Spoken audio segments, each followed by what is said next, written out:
बिस्मिल्लाहिर्रहमानिर्रहीम। Nadreen, Ali Ejaz special में मैं एक दफ़ा आपको फिर खुश आमदीद कहता हूँ। नादरीन, मैं मौजूद हूँ मुसव्वर ज़ंजानी साहब के पास, जो कि मशहूर एस्ट्रोलॉजर हैं। पोलिटिकल प्रेडिक्शन भी सर की हम सुनते रहते हैं और इनके साथ हम आपके डिफरेंट क्वेश्चन के भी सवाल जवाब का भी सेशन चलता है। तो नादरीन, जैसा कि आप देख रहे हैं, इंटरनेशनल उफक पर कुछ चीज़ें ऐसी चल रही हैं। जंग चल रही है ईरान इसराइल कशीदगी, जिसमें पाकिस्तान सालसी कर रहा है, जो कि हमारे हमसाया मुल्क से एक आंख नहीं देखी जा रही। तो नादरीन, मैं ज़ंजानी साहब से पूछना चाहूँगा कि आखिर इंडिया चाहता क्या है, और मुझे लगता है कि इंडिया कुछ छेड़खानी करेगा, कोई नई जंग की तरफ पाकिस्तान को धकेलेगा।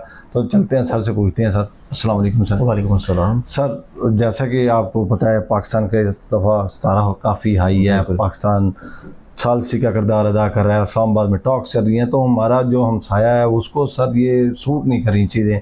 तो क्या आपको लगता है कि कुछ वो जंग की कुछ प्लानिंग या किसी कोई साजिश कर रहा हो, कुछ नई जंग शुरू होने में? देखिए, अगर हम लोग इस पूरे खत्ते को देखें ना, तो नो डाउट इस खत्ते में चीज़ें बड़ी तेज़ी से बदली हैं। जी सर। पिछले कोई 1 से 2 महीने के अंदर अंदर चीज़ें इतनी तेज़ी से बदली हैं कि दुनिया जो है ये गुमा भी नहीं कर रही थी, सोच भी नहीं रही थी। जिन मुल्कों की जंग चल रही है वो खुद ये सोच नहीं पा रहे थे कि हालात इतनी तेज़ी से भी बदल सकते हैं। ठीक है सर। ना सिर्फ ईरान ये सोच सकता था कि उनके सुप्रीम लीडर जो है वो शहीद हो जाएंगे, इसराइल भी ये नहीं सोच पा रहा था कि किसी तौर के ऊपर मुझे जकड़ दिया जाएगा कि मैं लेबनान पे हमले ना करूं। अमेरिका भी ये नहीं सोच पा रहा था कि मुझे जो ख्वाब दिखाए जा रहे हैं रजीम चेंज के, अगर मैं हमला करता हूं तो वो नहीं हो पाएगी। पूरी दुनिया भी ये सोच नहीं पा रही थी कि ईरान जैसा मुल्क जो है वो ये इतनी बड़ी सुपर पावर के आगे रिटेलिएट कर जाएगा, रजीम चेंज नहीं होगी और किसी तौर के ऊपर ये मसला सिर्फ उनका मसला रहेगा, हमें इससे कोई सरोकार नहीं होगा। लेकिन ईरान ने जिस दलेरी के साथ चीज़ों को लेकर चला और जिस टैक्टिक के साथ और जिस प्लानिंग के साथ चीज़ों को लेकर चला, उसमें पूरी दुनिया जो है उसकी इकोनॉमी को एक दफ़ा उसने हिला दिया। बिल्कुल ऐसी है। चाहे वो मुल्क जो है वो ईस्ट में हो या वेस्ट में हो, मशरिक से लेके मगरिब तक जितने भी ममालिक हैं, ईरान ने हर मुल्क की इकोनॉमी को एक दफ़ा शेक करवा दिए। यूरोपियंस जो हैं, जो कि वर्ल्ड वॉर 1 और वर्ल्ड वॉर 2 के बाद बड़े अमन से बड़े सुकून से पिछले कुछ 40-42 सालों से रह रहे हैं, उनको भी अब ये खदशात लाग हो चुके हैं कि उनकी अपनी इकोनॉमी डिस्टर्ब हो जाए, उनके अपने ऑयल रिजर्व्स प्रॉब्लम में आ जाए और यहाँ पे भी जो है अवामुल नास परेशान हाल होना शुरू हो जाए। कनाडा के भी हालात को बहुत अच्छे नहीं है, यूके के हालात को बहुत अच्छे नहीं हैं। बाकी भी जो रीजनल चीज़ें हैं, चाहे वो थाईलैंड हो, मलेशिया हो, कम्बोडिया हो, लाओस हो, जापान हो या चाइना जैसी बड़ी क़यादत हो, क्योंकि चाइना मुस्तकबिल के अतबार से चीज़ों को बड़ा सेफ़ एंड सिक्योर लेके चल रहा है। अपनी प्लानिंग के अतबार से चीज़ों को बहुत सारी इलेक्ट्रिक तौर पर शिफ्ट कर चुका है। फिर उसके बाद इतना बड़ा मुल्क है, उसके अपने रिसोर्सेज हैं। रशिया बहुत बड़ा मुल्क है, उसके अपने रिसोर्सेज हैं। सिर्फ इन 2 बड़े ममालिक को छोड़ के बाकी हर मुल्क को कोई ना कोई फ़िक्र ज़रूर लाहक है। बहरे हर्म्स का बंद होना इंडिया के लिए भी प्रॉब्लमेटिक है, लेकिन उस मसले और उस परेशानी के बावजूद भी इंडिया जो है उसको ये चीज़ डाइजेस्ट नहीं हो पा रही कि पाकिस्तान को क्यों इज़्ज़त मिल गई, पाकिस्तान ही को क्यों चुन रहा है अमेरिका कि इस मसले को हल कर दे, पाकिस्तान में ही क्यों बार बार अमेरिकन वफद उतर रहे हैं और पूरी मीडिया की, पूरी दुनिया की, पूरी तमाम लीडरान की जो एप्रिसिएशन है वो पाकिस्तान को क्यों मिल रही है। मतलब ये एक वो हसद और बुग़्ज़ वाला एलिमेंट होता है कि जो चीज़ आपके बचपन से चल रही होती है आपके, जैसे कि दोनों मुल्क एक ही टाइम पे आज़ाद हो गए, तो एक ही टाइम के ऊपर जब जुड़वा बच्चे पैदा हो जाते हैं और एक बच्चे को इज़्ज़त और उसको अच्छा खाना और अच्छा लिबास और बाकी सारी चीज़ें मिल रही हों, तो जो दूसरा बच्चा होता है उसको जब नेगलेक्ट किया जाए, वो नेगलेक्टेड चाइल्ड बन जाता है, तो वो उसके लिए एक ट्रॉमेटिक फीलिंग है। वो उसके लिए एक वो ट्रॉमा होता है जो कि वो फिर उसको बड़ी शिद्दत से बदले की तरफ लेके आता है, बड़ी शिद्दत से रिटेलिएट करने की तरफ आता है। और वो शिद्दत पसंदी हमेशा से देखने को मिली है। वो शिद्दत पसंदी आपको सकाफ़ती, आपको सियाहती, आपको सफारती, फिर आपको उनकी जो फिल्म इंडस्ट्रीज़ हैं, फिर उसके बाद यहाँ पे बार बार किसी तौर के ऊपर हमला करने की कोशिश, फिर आपके ईस्टर्न बॉर्डर्स को डिस्टर्ब करने की कोशिश, फिर अफ़गानिस्तान को जो प्रॉक्सी वॉर का हिस्सा बना के इस बड़ी जंग के बावजूद पाकिस्तान को किसी तौर के ऊपर उलझाए रखना, उसकी साजिश। तो ये बहुत सारी ऐसी साजिशी एलिमेंट्स हैं जो कि हमेशा से इंडिया करता चला आया है। और पाकिस्तान अल्लाह के फजलो करम से इन तमाम साजिशों के बावजूद ना सिर्फ इज़्ज़त से उभरा है, मज़ीद और ज़्यादा उसको कामयाबी स्ट्रेंथ मिली है। और वो इज़्ज़त और स्ट्रेंथ मिली है जो कि पिछले साल जो है पाकिस्तान ख़ुद तसव्वुर नहीं कर सकता था कि अल्लाह ताला पाकिस्तान को इतनी इज़्ज़त और सरबुलंदी और सरफराजी से नवाजेगा कि इंडिया के घर में जाके उनका फाइटर प्लानट उनकी सारी चीज़ों को डिस्ट्रॉय करेगा और उसकी वीडियोस भी बन जाएंगी कि वो दलेर, वो जवान किस तरह बच के वापस आया है। और वो चीज़ें फिर पूरी दुनिया जो है वो अपनी एयरफोर्स को दिखाएगी और सिखाएगी कि वॉर कंडीशंस में पायलट्स ये रोल प्ले करते हैं। ठीक है, तो ये वो इज़्ज़त है जो कि अल्लाह ताला ने पाकिस्तान को दी है। और इसी एतबार से हमारा ये भी नया मैगज़ीन आया मंथ ऑफ मई का, इसमें आप देखें कुरान की एक बड़ी सी आयत लिखी है, नस्रुम मिनल्लाहि व फतहुन करीब। तो ये बेसिकली तौर के ऊपर वो फतह है जो ना पाकिस्तान को नसीब हो चुकी है, पाकिस्तान को नसीब होगी। और ना सिर्फ पाकिस्तान बल्कि अगर आप यहाँ पे मज़ीद देखें तो पाकिस्तान के साथ एक और इस्लामी बरदर मुल्क है कि जिसके झंडे के ऊपर अल्लाह लिखा हुआ, ऐसे ही सेंटर में अल्लाह है और साइड्स के ऊपर अल्लाह अकबर है।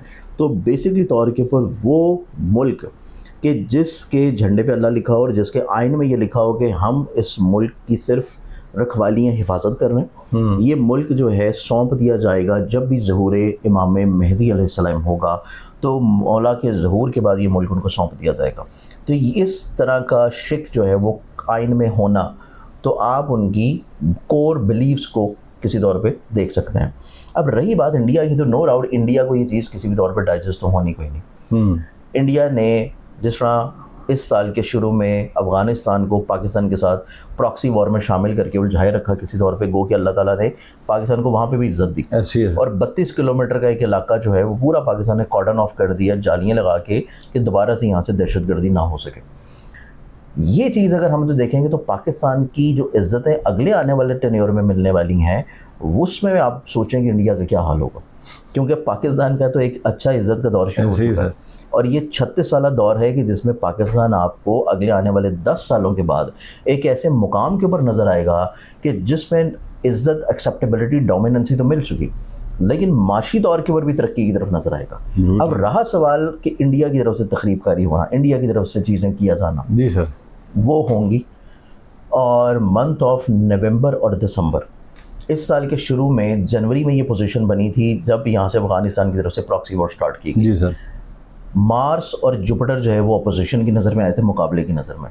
जनवरी फरवरी तक रही, ख़त्म हो गई, पाकिस्तान ने वहाँ पे फतह हासिल कर ली।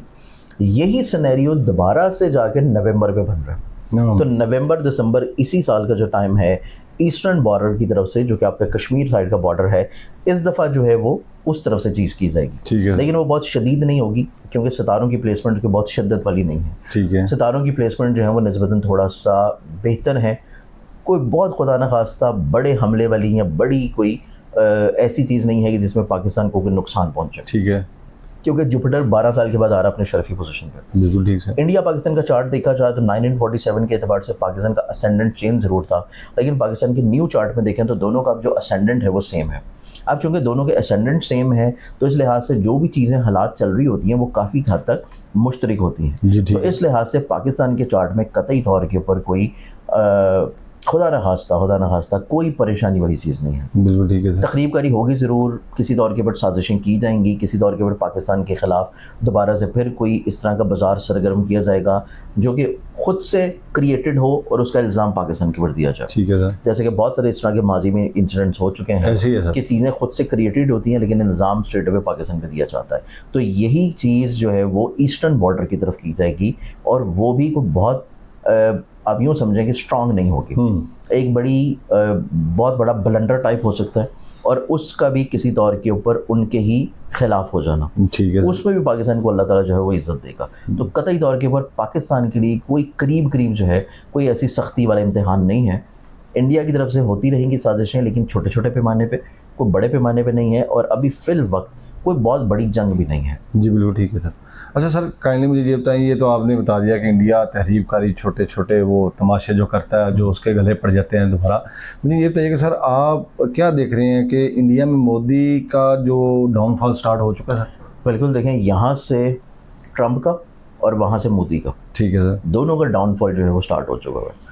ट्रंप का भी आप मुस्तकबिल में देखेंगे, अभी जो उनके मिड टर्म इलेक्शंस होने हैं वहाँ पे आपको ट्रंप की पॉपुलैरिटी वो नहीं नज़र आएगी। ठीक है। फिर उसके बाद मोदी की अगर बात करेंगे तो मोदी के चार्ट में भी जो इतना बड़ा स्कैंडल उसका निकल गया बीजेपी का, उस स्कैंडल के बाद जो है मोदी जो है उसकी भी अब वक़्त स्ट्रेंथ वो नहीं रहेगी, क्योंकि मोदी की क़ियादत में इंडिया को यूँ समझें कि किसी तौर के ऊपर एक ग्लोबली तौर के ऊपर इमेज बिल्डिंग के लिहाज से अच्छा खासा जो है उनका अपना मीडिया इस वक्त जो है वो सलाह बातें भी सुना रहा है, उनका मीडिया जो है वो उनकी ट्रोलिंग भी कर रहा है, उनका मीडिया जो है वो अच्छी खासी जो है वो उनकी करैक्टर असैसिनेशन भी कर रहा है, जो कि आपको बड़े आराम से किसी भी सोशल प्लेटफॉर्म पे उनकी मीडियाज़ को ऑन करके देखें आपको ऐसे नज़र आ जाए बिल्कुल ठीक है। कि उनके पूरे सालों की जो कारकर्दगी है उसमें सिर्फ अपनी आपको फेस शोइंग नज़र आएगी, फेस सेविंग नज़र आएगी, अपनी पब्लिसिटी स्टंट नज़र आएंगे, लेकिन रियलिटी के जो ग्राउंड्स हैं वो आपको किसी भी तौर के ऊपर वहाँ पे अवाम की सतह पर नज़र नहीं आएंगे। तो इसलिए ऐसे अवामी सतह के ऊपर अच्छा खासा गम गुस्सा है, मीडिया में भी अच्छा खासा गम गुस्सा है। फिर उसके बाद उनका अपना जो हरकतों सकनात हैं स्कैंडल के अतबार से वो भी इस मंजर आम पे आ गई हैं। तो यूँ समझें कि मोदी का ये आखिरी दौर है कि वो इंडिया को किसी तौर पर लीड कर रहा है, अगला दौर जो है वो किसी नए चेहरे का होगा। सर इंडिया का जो ख्वाब है ग्रेटर इंडिया, वो देख रहे हैं आपके वो उसमें? नहीं देखें, ग्रेटर इंडिया की अगर हम बात कर रहे हैं तो वो ख्वाब जो है वो एक दीवाने का ख्वाब है, वो पूरा नहीं हो सकता। अगर यही ख्वाब इसराइल की बात करें ना तो वो हमें फिर भी अहादीस की रोशनी में नज़र आता है, लेकिन वो भी बहुत करीब नहीं, उसमें भी बहुत अच्छा खासा लंबा टाइम है। लेकिन ग्रेटर इंडिया वाला जो ख्वाब है वो एक दीवाने का ख्वाब है, और इंडिया जो है वो मज़ीद और ज़्यादा अभी जो मज़ीद ख़राबियाँ परेशानियाँ अगले चार्ट्स में नज़र आ रही हैं किसी तौर के ऊपर इंडिया में भी और अमेरिका में भी, वो ये नज़र आ रही हैं कि जितनी ऐसी तहरीकें हैं जो कि आज़ादी चाहती हैं, ऐसी तहरीकें हैं जो कि अलहदगी चाहती हैं। यूरानस जो है वो जमनाई में एंटर हुआ है, और यूरानस जमनाई में एंटर हुआ है 84 साल के बाद, 84 ईयर्स के बाद, और इसने यहाँ पे रहना है 7 साल अप्रॉक्सीमेटली। तो ये 7 साल का जो अरसा आप देखेंगे कि अमेरिका में भी और इंडिया में भी बहुत सारी तहरीकें जो हैं वो आज़ादी पसंद मजबूत भी होंगी, और कहीं ना कहीं पे वो अपना होल्ड और कंट्रोल भी इख्तियार करेंगी, और अपने आप को वो रियासत से अलहदा डिक्लेयर भी कर देंगी। तो इंडिया में भी और अमेरिका में भी काफ़ी हद तक आपको अलहदगी नज़र आएगी, और हिस्से जो हैं वो बढ़ते हुए नज़र आएंगे। जी बिल्कुल ठीक है।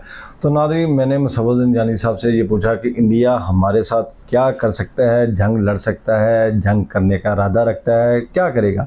तो ज़ंजानी साहब ने पूरा एक कैलकुलेटेड हमें आंसर दे दिया कि इंडिया जो करता रहे वो उसने उसकी आदत है वो करता रहेगा, बट जो भी करेगा इस दफ़ा भी उसको मुँह की खानी पड़ेगी।